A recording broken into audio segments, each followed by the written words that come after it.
Venom.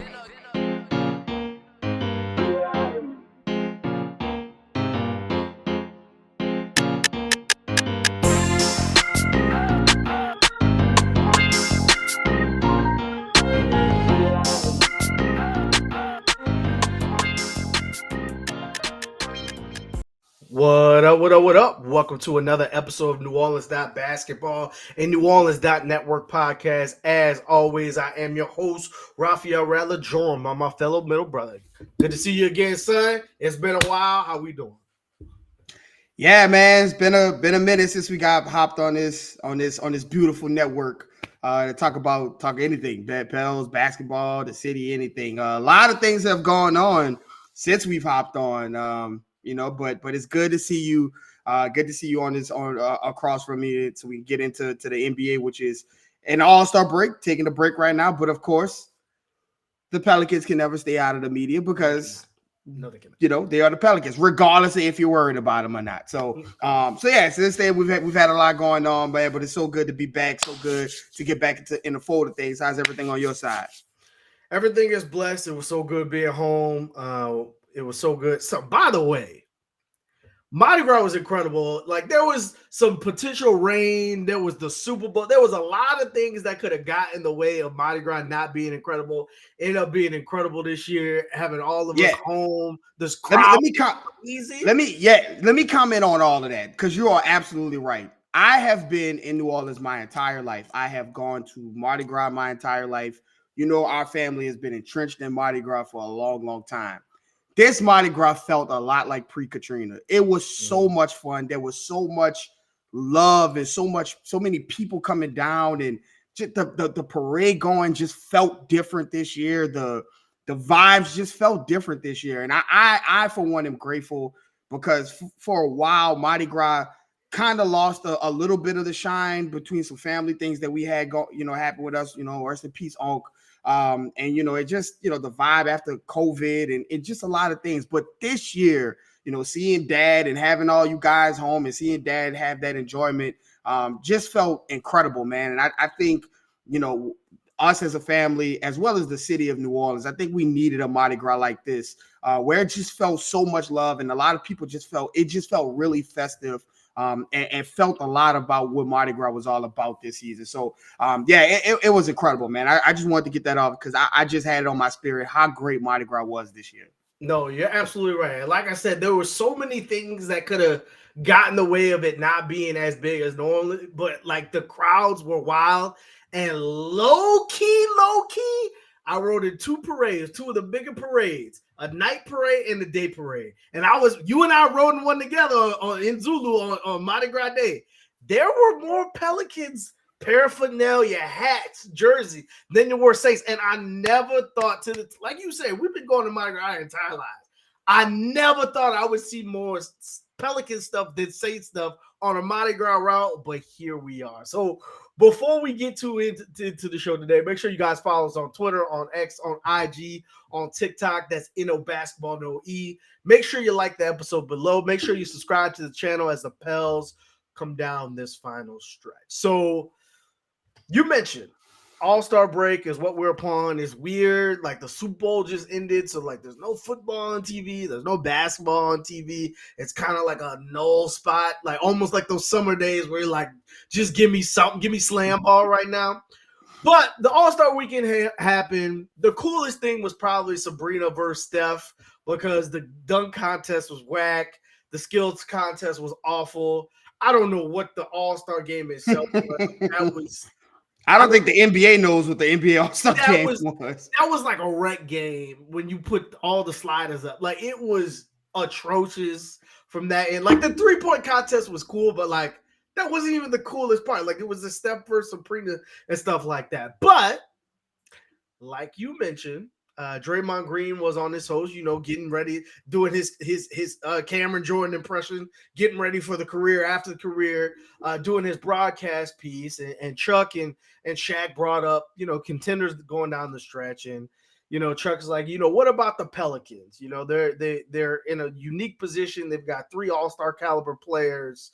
What about them? And Draymond, very Draymond-esque, went out and said no one is worried about the Pelicans. They got some talent, but nobody's worried about it like that. First of all, what are your thoughts from that? What are your thoughts from the All-Star weekend all together, but specifically that quote?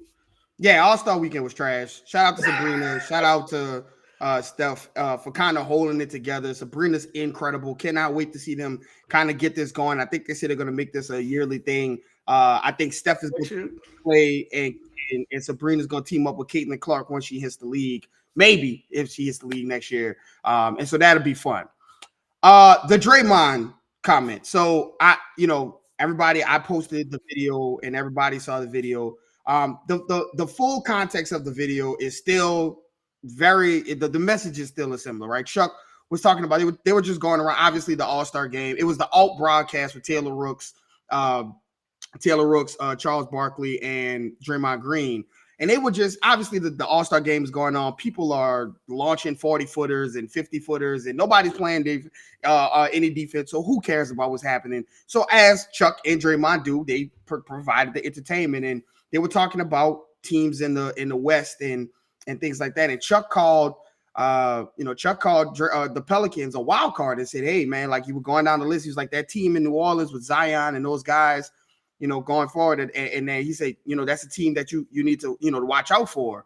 And Draymond Green, said that, nobody's worried about the Pelicans. They're a talented team, this, that, and the other, this, that, and the third, the clip that everybody saw that's going around. And so, I mean, listen, the Pelicans are, well, first of all, the Pelicans beat the Warriors by God knows how many played. So there's that. And I think that there are some teams that are ask Sacramento if they're worried about playing the Pelicans in the first round of the playoffs or at any point in time in the playoffs. So I think there are teams. There is a bit of him kind of playing the Draymond role, the villain role, because CJ McCollum said something very similar earlier, and I saw people in my mentions talk about it. But the way CJ phrased, his Timberwolves statement about the Timberwolves not being the hardest team that they faced and that the Clippers was, CJ said it in more of a like, listen, that team is great, but that's not the hardest team that we've played. It's been the Clippers. Right. And other teams, other stars have said that, man, the Clippers look great. So it wasn't downplaying. The way that he came off talking about the Pelicans, I think it was a thinly veiled, hey, like that team is nobody's worried about that team. And it was a shot. It was a thinly veiled shot. To the Pelicans. And listen, the Pelicans have not proved anything to anybody other than the teams that they've blown out, which includes the Warriors this season. They haven't really shown the league anything, the stars anything. I mean, the Denver Nuggets are the NBA champions. And before they were the NBA champions, nobody cared about the Nuggets. Everybody was like, they're a good team. They're, they have Jokic, he's the MVP, but like nobody's ever. Like we could go back to when the Pelicans were trying to make their move. What was everybody saying? Man, if the Pelicans can line up with Denver, they got a shot, right? This was before they won the championship. And now everybody's like, whoa, run away from Denver because they are incredible. So like you have to understand that comes along with the territory. But what I will say is that, and we'll get into it. The Pelicans are starting to figure some things out. Like they've lost a couple of games on this little streak and run that they're on, but like they have been winning a lot of games. They were talking about the Western Conference standings on the Brian Windhorst podcast, and they were talking about how like the Lakers and the Warriors are winning a whole bunch of games, but they cannot catch up with the Pelicans because the Pelicans keep winning games. And so I think they are a team that is figuring themselves out. You hear this over and over again. We talk about this about them not having time on task.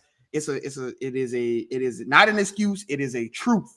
And as they start to get time on task and people are starting to kind of figure out their roles and shake out of some slumps and this, that, and the other, this team looks like a team that is playing very well and finding some things out as their best player, which we'll talk about, starts to round into some things. And so Draymond's comment, Draymond being Draymond, the villain, is who he is how he has made a career. This is how he's going to continue to make money after he retires from the game of basketball.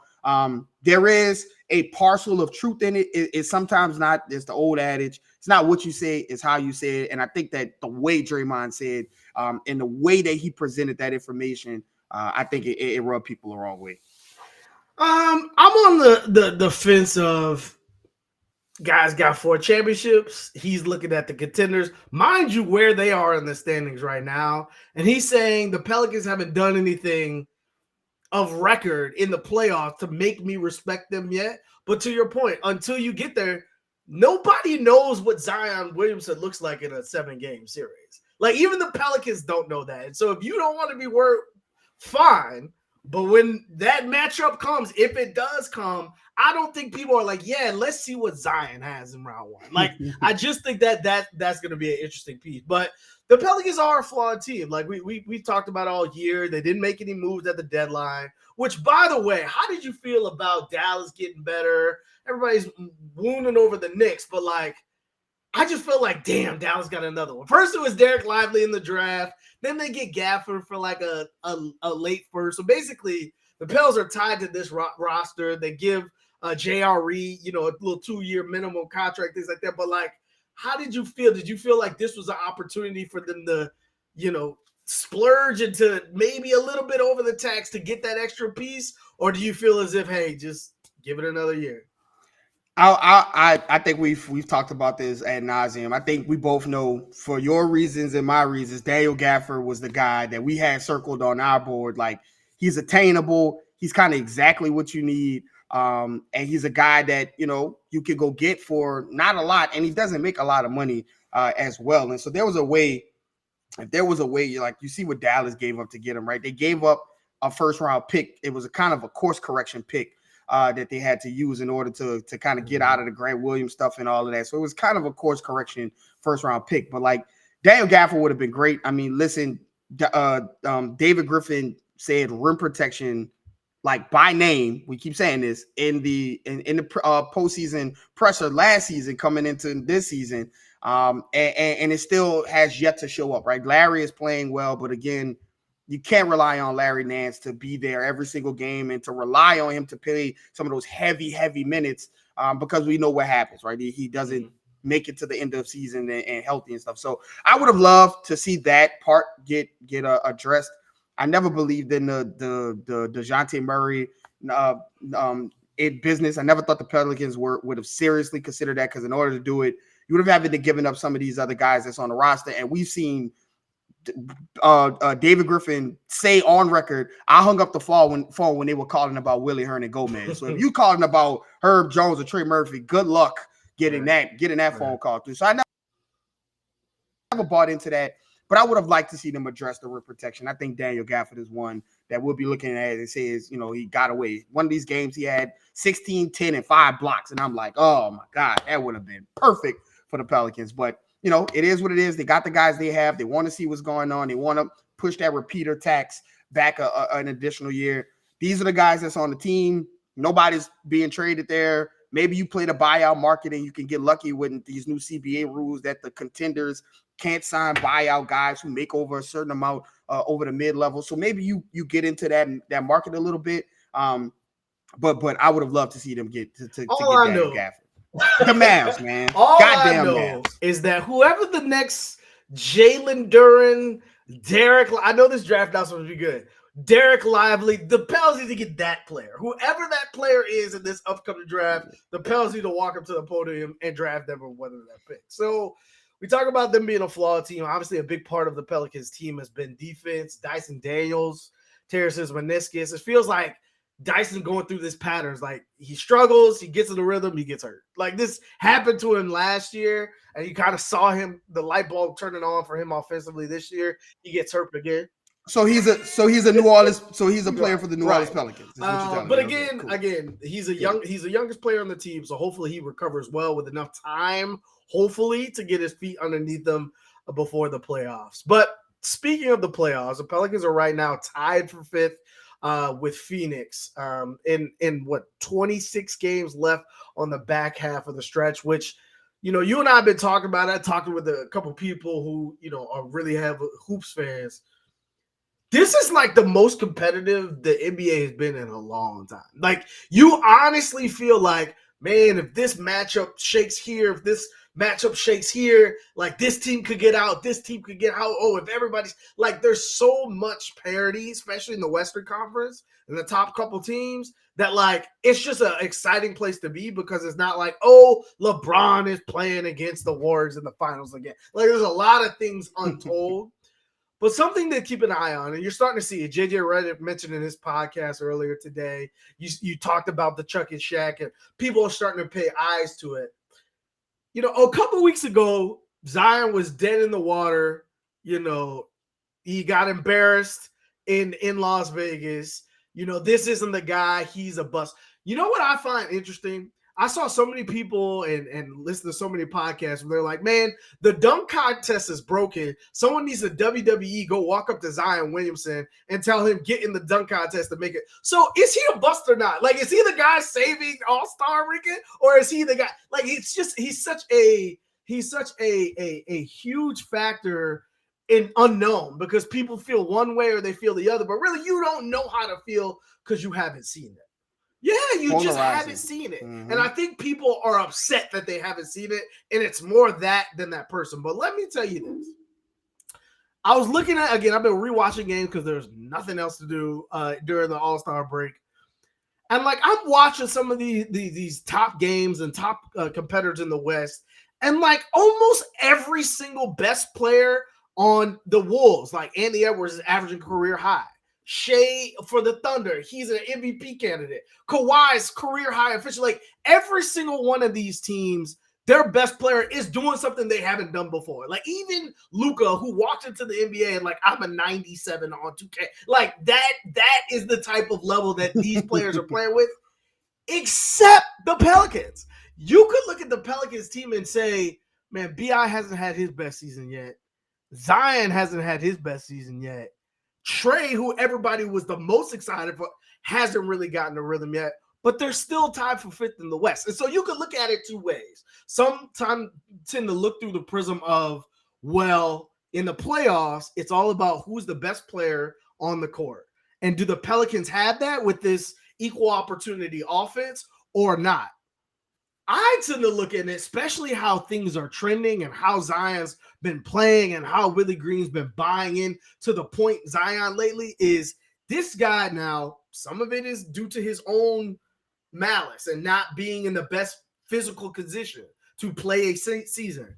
But now he's starting to get there and you're starting to see it on the court. And the way the last couple games have been going, you're like, okay, the best is in front of Zion, not what we've seen so far. So where do you stand on that spectrum? Is it one of those things where it's like, are you worried that when you get to the playoffs and everybody dials it up a notch, the Pels not be able to get there? Or do you think the Pels are finally starting to get there and you'll see it the back half of the season?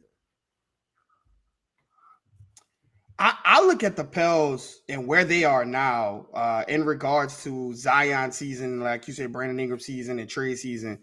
And I think that this is it's remarkable where they are. I think it is. And part of it, like they've lost a lot of games, blown a lot of leads that they probably should have won, which only is like, okay, if they could fix that, they'd probably be even better than what they are right now. And I think part of that comes from youth, and part of it comes from like these guys not knowing what to do on the court when it gets into crunch time. Because I've seen the Celtics kind of blow leads, but like they know what to do in the fourth quarter, and so they go and win games in the fourth quarter. But the Pelicans have, like you said, they have not had a lot of their best players reach the pinnacle of their seasons. But it's also, like you said, it is the most competitive in the West. And for you in the NBA that we've seen in a while, especially in the West. And for these guys to kind of be plugging stuff in. Okay, well, this doesn't work, so let's fix this. Okay, this doesn't work, let's fix this. Okay, well, this doesn't work. Okay, now we need to do point Zion. And then, okay, so Trey's hurt. All right, so CJ has a collapsed lung. Like, all of that has happened this season. And for all the dust to settle and these guys to be tied for fifth, with a lot of room for upward mobility, with this last stretch and the schedule being what it is, and things like that, I think that this is a great opportunity. Now, one thing I am very interested to see with Zion. We always call, the old saying is idle mind is the devil's workshop, right? And so Zion was not in All-Star game. He was not in the dunk contest. He was not in the shooting Rising Stars, the skills challenge, or anything. We haven't seen Zion, haven't heard from Zion. This is where I want to see. If Zion comes out, and it's one thing to be in a role and be playing every other day, and you know what to expect, and you know what your routine is. And so you see Zion is in the best shape because he's been playing so many games, right? Well, now you get a week-long break. And so it's very easy. We've seen it for Zion, for this to go somewhere else, right? For him to have time on his hand and not do all these things. Now, this season, David Griffin has said that this is the most, focused and locked in Zion has been coming into this season. And you see it through this, as this season has gotten, he's been laser locked in as this season has gone on. Even in bad games where the Pelicans lose, you look like, damn, Zion had 36. He had 30 against the Nuggets. Like he has had like big games.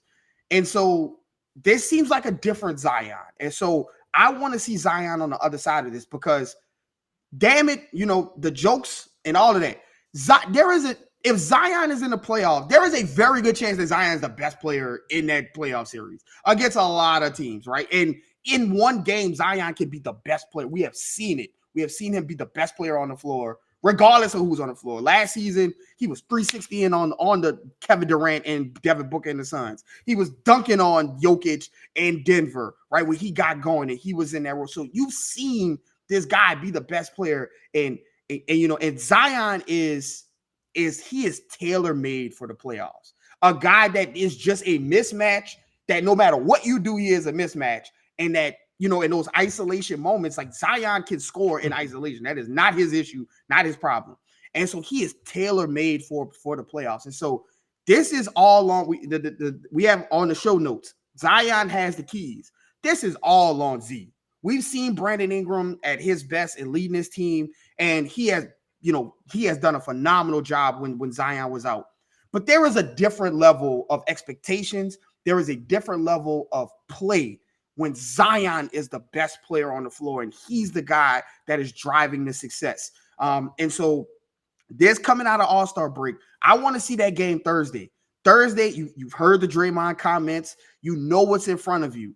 This is an opportunity for Zion to come out 40-point, 35-point ball right then and there. Let's start this off. Let's start the rest of the season off right with some attention to detail and some dedication to whooping ass. And so I think that where the Pelicans are right now with Zion working his way in and Brandon Ingram going through the things he's gone through and CJ collapsed lung, and Trey Murphy's been hurt and Jose's been hurt. Everybody has had obviously their fair share of injuries. People are sitting and things that happen as the season go off. But the Pelicans not only have had to deal with those injuries, they've also had to deal with these guys not knowing what the hell to do on the team together, and the coach not knowing what the hell he has as far as a full complement of a roster. So this is an opportunity for them to put all of that behind them. They haven't played their best yet. They're still in the mix to host a playoff series in the first round. If they could catch that 4 seed, catch that 3 seed. And so I think this is an exciting time for Zion to kind of grab this season by the reins, grab this team by the reins, and say, "You're gonna worry about us now." The thing I lean on is what we talked about prior to the season, right? What was more likely to happen?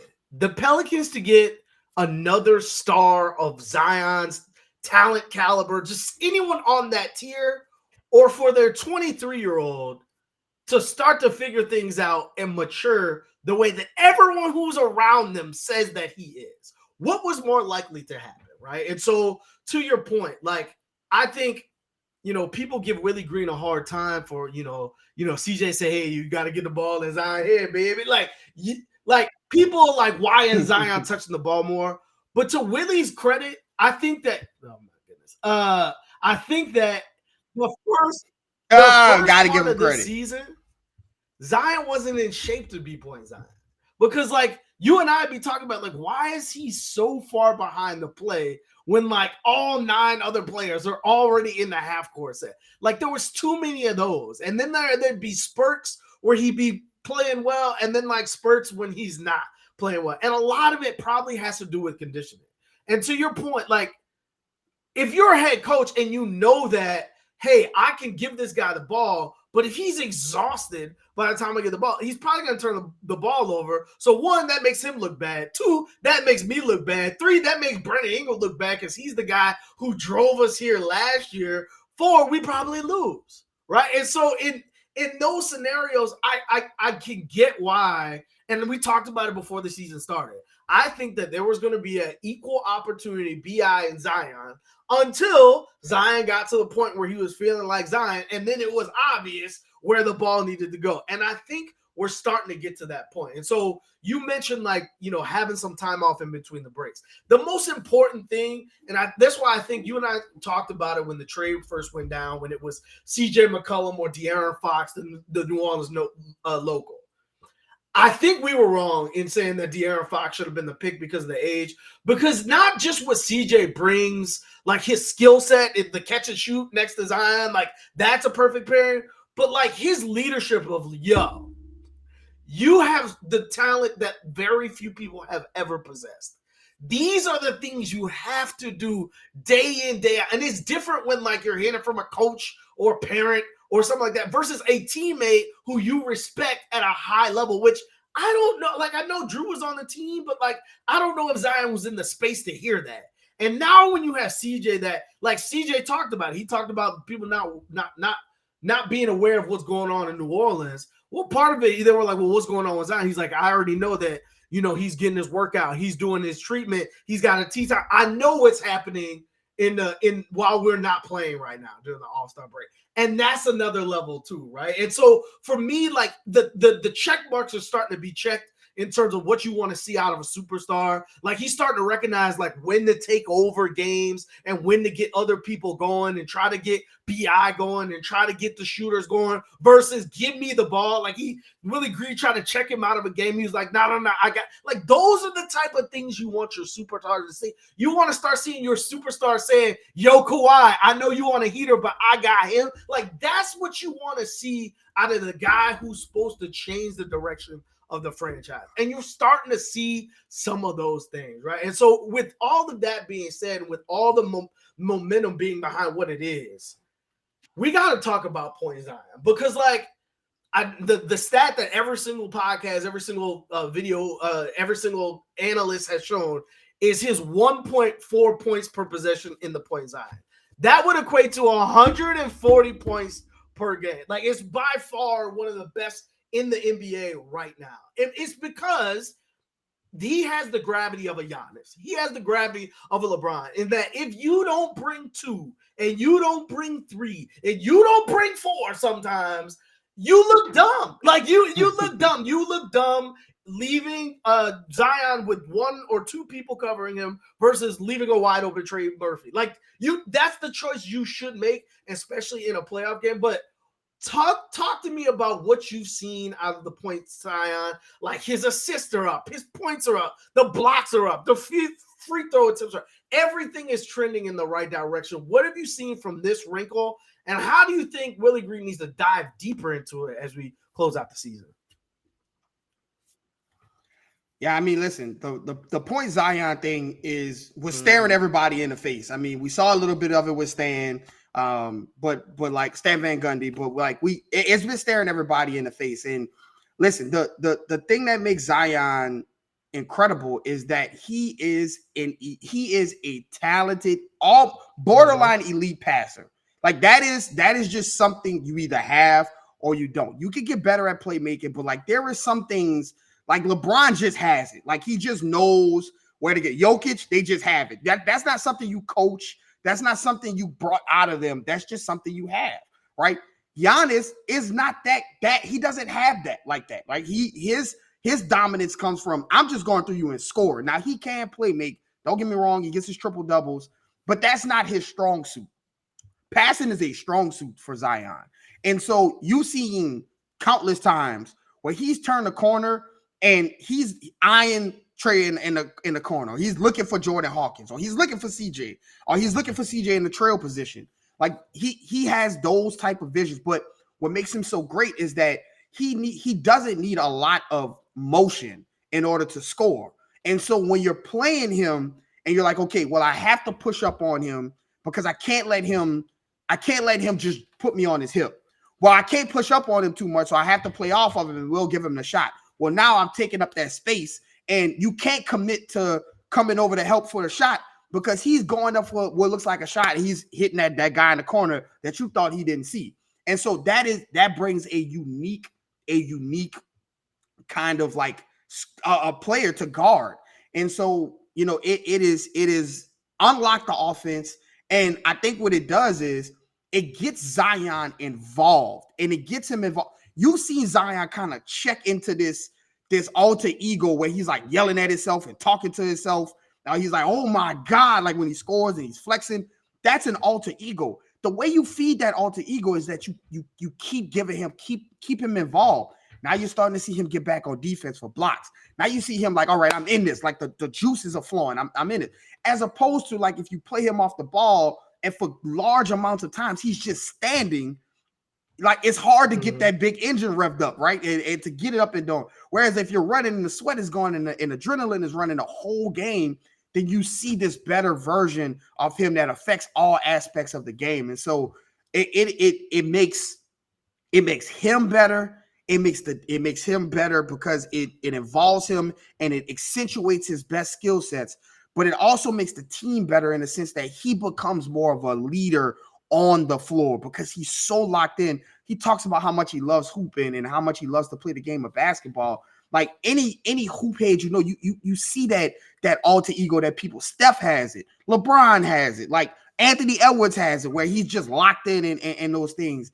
And so, like you have to feed into that. What's the difference between? I mean, what's the common thread between all of those guys? They always have the ball in their hands. They're the guys that are making the decisions and getting those things. Now, there are guys who you can't give the ball to, and they have to get their offense set up in different ways. And those guys, those guys can't get up to a level where you see Zion and some of these other superstars. But when you have one, you need to pour into it as much as possible. A lot of people have a problem with how Greg Popovich is pouring into Wemby because you're not allowing him. You saw Wemby, that competitive nature, get upset at Anthony Edwards when he shot the left-handed shot in the skills challenge and basically threw the whole thing. You saw his viral, his hands in his head. This is a competitive guy.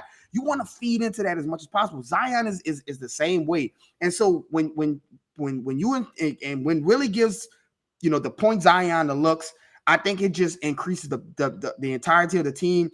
I think even Brandon Ingram, as prideful and as great of a player that he is, you see him sometimes just kind of like, okay, give Z the ball and let him cook, let him work, because it makes it a lot easier on Brandon Ingram as well, because I have to guard Zion with 3-4 guys. That means CJ and Brandon Ingram are not being guarded by 3-4 guys, which is where Brandon Ingram can get into his catching and shoot threes, or some of his like catching one dribble into a pull-up, because the defense has all shifted towards Zion, and now he's free to play 1-on-1 or 2-on-1 on one side. So like there's a lot that happens when Zion has the ball, and he's such a willing passer that it works so well with so many guys around him. And I think how Willie Green can pour into it even more.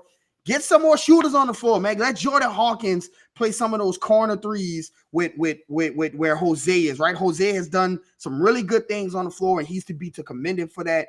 But I mean, we all have seen when Jordan Hawkins is on the floor, and I get it. People talk about defense. I like to tell you that Denny Idea had damn near 50 points against the Pelicans at home with Jordan Hawkins getting a DNP CD. I understand. I get the defense. I get it all. But damn it, put that boy on the floor and see what happens with Zion and point Zion and Trey on one side and CJ and God forbid if you stumble upon and find Matt Ryan back on the floor. Like, surround him with more shooters, get him more knockdown guys where you make the defense make even more bad decisions that Zion can make. I absolutely agree with that. That's always been the motto for a player like LeBron. Surround LeBron with shooters. That's kind of what you need to do for Zion as well. But you touched on something that I wanted to back up on. So I think something that's important that's been missing a little bit, it's been growing, is the BI and Zion chemistry. Like, I keep seeing like so many people saying, there was a report that an Eastern Conference executive said that they have to make a decision on BI or Zion this summer. It's all that stuff. I keep saying this stuff like BI and Zion don't work. And then like I watch the games and I'm like, I don't feel this way at all. Now, I do think that there needs to be more opportunities where they take over together. Like you've seen over the last couple of weeks where it's JV's night, it's CJ's night, it's BI's night, it's Zion's night.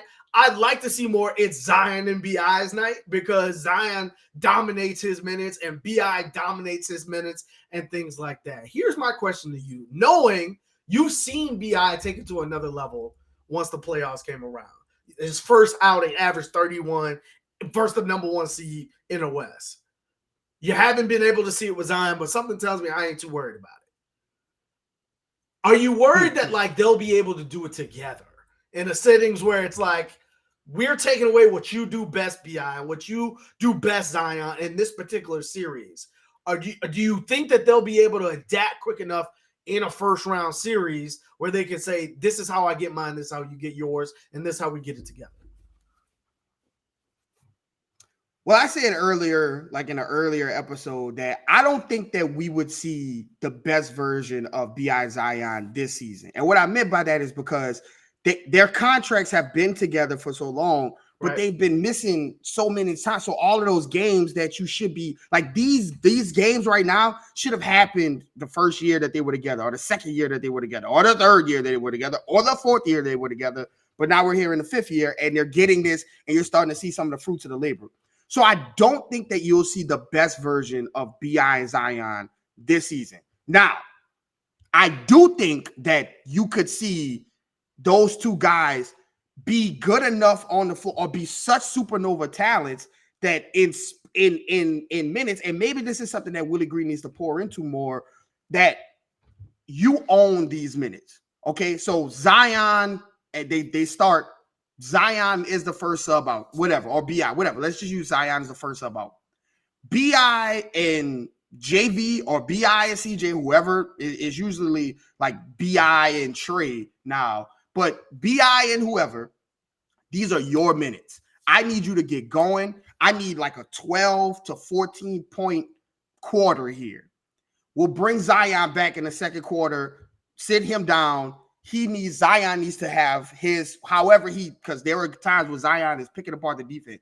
Do what you do best for that period of time where you're taking over the game in the way that you take over. And I think with those two guys going like that together, that in a fourth quarter, if they're both rolling, I think it'll be hard to kind of shut the water off on both of them, especially if CJ has his shot going and JV is doing some of the things that he does. Now, what I mean while putting those two together on the floor and they're rolling, like we saw against Charlotte, BI take 11 threes.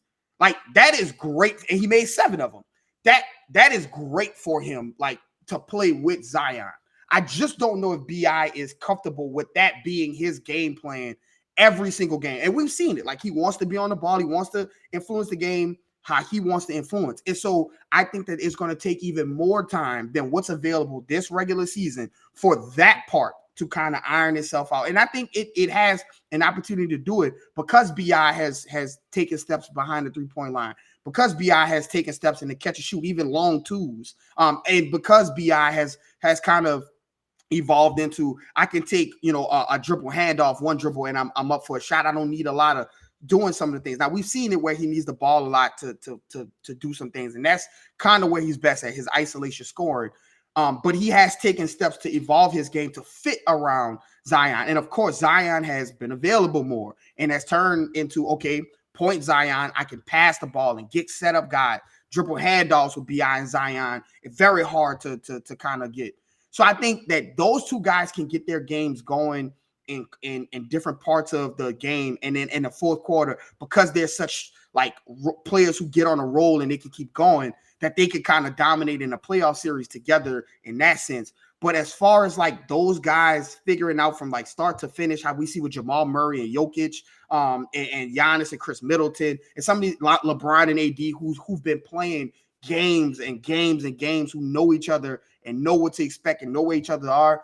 I think it's going to take a little bit more time than that. Maybe, they can kind of get to a point where it's it's good enough where they can get into the playoffs and do it. But I don't think we're going to see the best version of them. I think we're seeing them kind of figure out the best version. It just sucks that it's in like a BI contract year where I think BI comes back regardless. But I think, it sucks that like it didn't happen the first, the second, the third, or the fourth year for this to be okay. Now we can see it all together. They've been coalescing. Let's get into the playoffs and let's see what this team looks like. And next, I agree with you. I was having a conversation with somebody on Twitter. It's like this team hasn't been able to have the downfalls and been able to have the losses that you learn from. So it's easy for someone to say, oh, well, they can't close. Like this team has no idea how to close.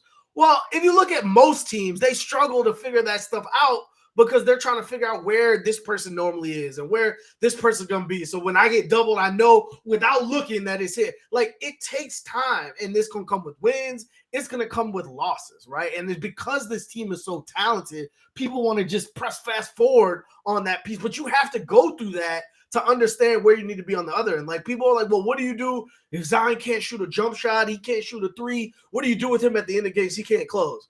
Well, I would venture to say just give him the ball and figure out what happens a couple times before you say, oh, he can't do this, right? Like it will take a couple of those trial by errors type situations to figure out this is what we need to get to. This is what our go-to spot is. This is the two-man action here. This is the play we need to run. This is the space we need. Like it takes games and games of that, which again, you don't have very many the rest of this regular season. So a lot of it, to your point, and what you were getting at is going to have to be talent driven because I don't know if the chemistry is there, the time on task is there, just because the availability hasn't been there. So a lot of it will just be, hey, we're better than you.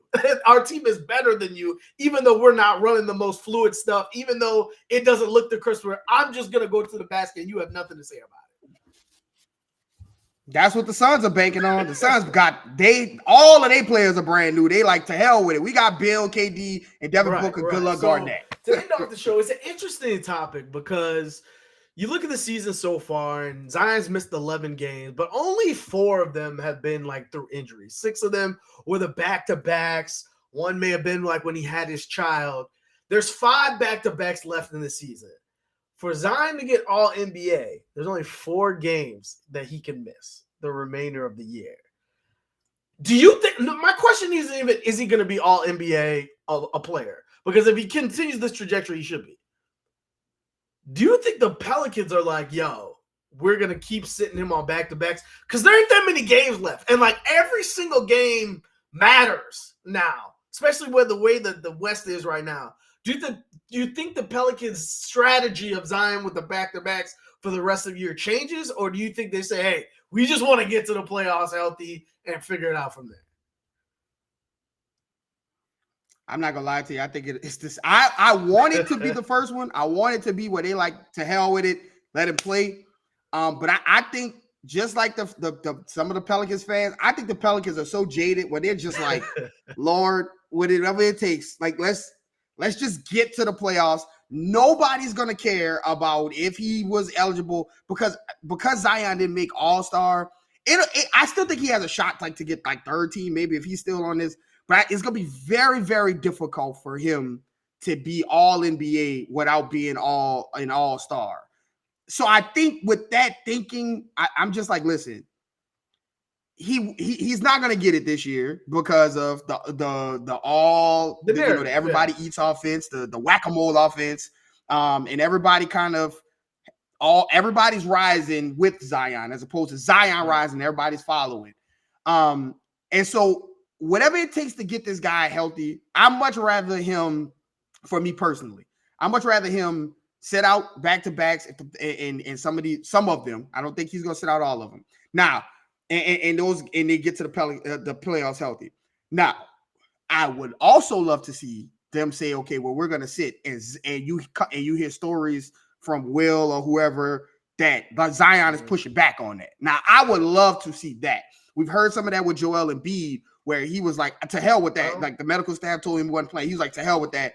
I need to be out there. Now, you see what happens. But I love the mentality of it. Like, he fought back. He wanted to play, but the Pelicans decided not to. Like, I would love some of that. But I do think that they're going to take this approach and say, listen, We're this close, right? We saw this, right? The Pelicans get up to, they're rolling, they're hitting, and here comes a toe, a meniscus. Here's this, here's that. I understand wanting Tim to play in every game. The playoffs matter more than the Pelicans, than him making this run. Now they may need him to win some of these games. Now that might be one thing to get to the playoffs. But I just think that if he is able to win, and dominate in some of these games, I think that they should go ahead. They should go ahead and do what they need to do and on the floor. So yeah, I think it'll be a push pull, but I do think that the Pelicans will sit him for back to backs in order to keep him healthy, and for the playoffs.